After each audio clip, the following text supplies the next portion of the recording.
دوسری چیز حضرات جس کے سبب شادی آج بہت مشکل ہو گئی، بہت مشکل ہو گئی، جہیز ایک ناسور ہے یہ ہمارے معاشرے کا، ایک کینسر ہے یہ ہمارے معاشرے کا جہیز۔ سالانہ ہزاروں بچیاں اس کی بھیک چڑھتی ہیں، یوں جیسے کہ لڑکی کا باپ داماد خرید کے لاتا ہو، داماد کو خریدنا پڑتا ہے شادی کے موقع پہ، والعیاذ باللہ۔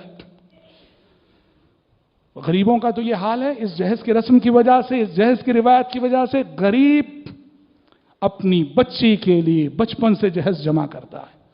غریب کو جانتے ہیں بیٹی کی شادی کی فکر کب سے ہوتی ہے؟ جب اسے خبر ملی، جس دن اس کے گھر میں بیٹی کی ولادت ہوئی، جس دن اس کے گھر میں بیٹی کی پیدائش ہوئی، اس دن سے غریب کو بیٹی کی شادی کی فکر کھائی جاتی ہے،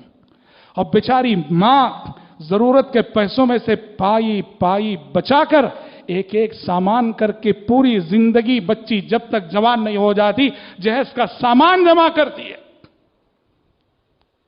ہم سب ذمہ دار ہیں اس ماحول کی، ہم سب ذمہ دار، جو لوگ بھی جہیز کا لین دین کرتے ہیں، جہیز کا ڈیمانڈ کرتے ہیں، وہ سب ذمہ دار ہیں اس کے۔ ارے جب رشتہ طے ہوتا ہے تو باقاعدہ بروکر کے ساتھ مجلس جمتی ہے، مجلس بیٹھتی ہے، کیا طے کرنے کے لیے؟ یہ طے کرنے کے لیے کہ لڑکے والے یہ پوچھتے ہیں لڑکی کے باپ سے، لڑکی کے سرپرست سے کہ کتنا زیور تم ڈالو گے، کتنا زیور تم ڈالو گے۔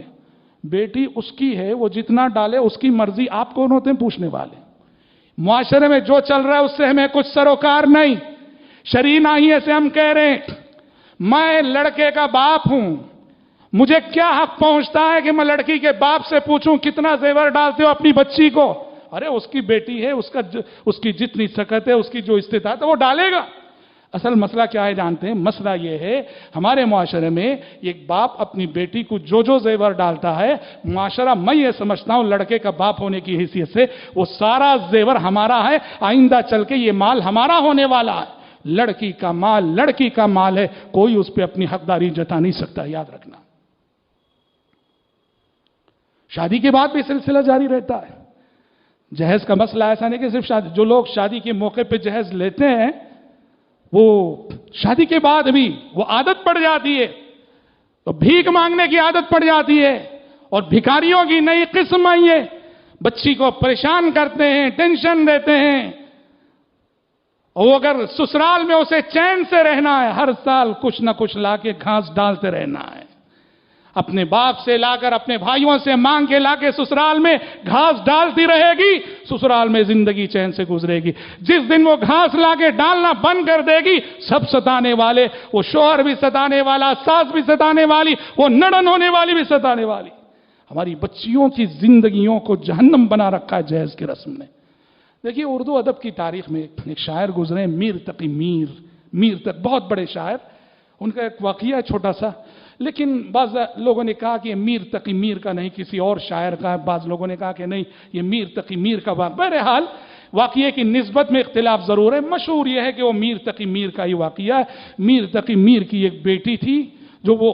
خود شاعر تھے اور بیٹی بھی شاعرہ تھی، اور میر تقی میر نے بڑی مشقت سے، بڑی تکلیف سے اپنی بیٹی کی شادی کی نکاح کیا،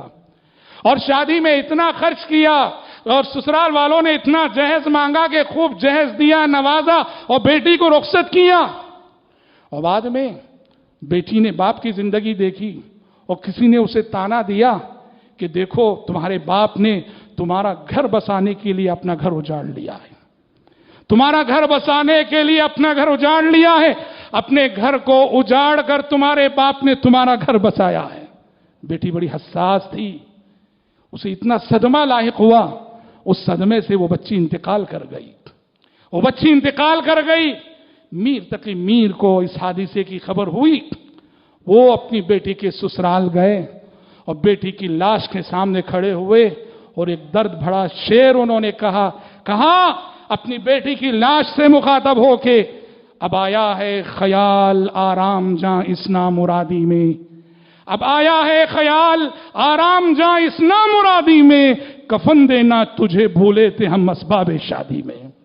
کہا کہ بیٹا میں نے تجھے سب کچھ دیا ہے، جہیز دیا، کاش کے جہیز میں کفن کا ایک کپڑا بھی رکھ کے بھیج دیا ہوتا۔